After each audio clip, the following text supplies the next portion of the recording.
Generally speaking, a synagogue is an assembly or an assemblage of Jews, largely, maybe a few smatterings of Gentiles who have been proselyted and who have opted to be Jews. So that's what the synagogue was about. The synagogue was something that historically, when they went into exile and the temple had been destroyed, there really wasn't a temple for them. What they did was they started meeting in certain places, and so they built a place that was going to enable them face Jerusalem when they prayed. So wherever they were, in whatever land, the synagogue was built in such a way that where the place where they would bow to pray would be facing towards Jerusalem.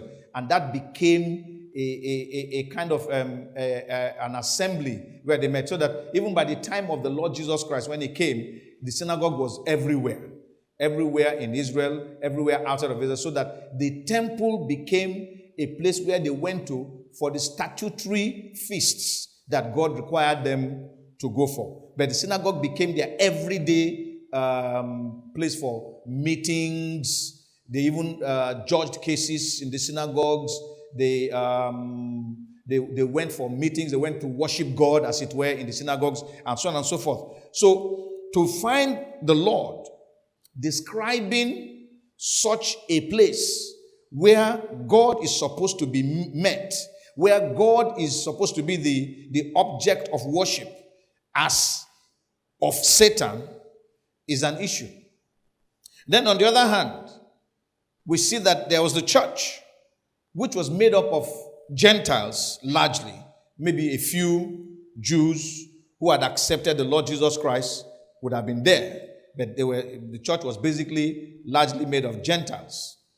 And so we had these two assemblies. So the question is, were both assemblies worshiping God? What really was going on here? Were they worshiping God in the synagogue? Why did the Lord call it a synagogue of Satan? If the church was worshiping God, why the need for a synagogue?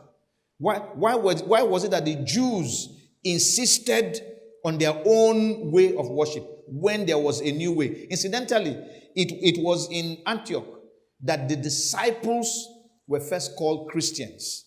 And before even Christianity gained, the word Christian gained traction, because it really wasn't a word that came from the disciples themselves. It was something that other people called them.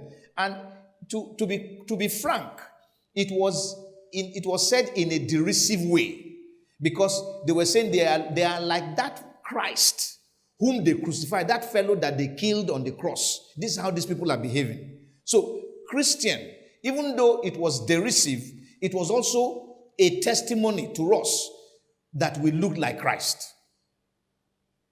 But we had the Jews who insisted that they did not want to be that way. They did not recognize Christ. In fact, what they called themselves was the disciples of the way. The Lord Jesus Christ was known as the way. It was the new way, the new and living way, which the Jews were supposed to follow. But the Jews refused to follow that way, and they insisted on following the old way. Do you understand that? So because of the desire to remain in the old way and not come after the new way, we now had two assemblies, as it were.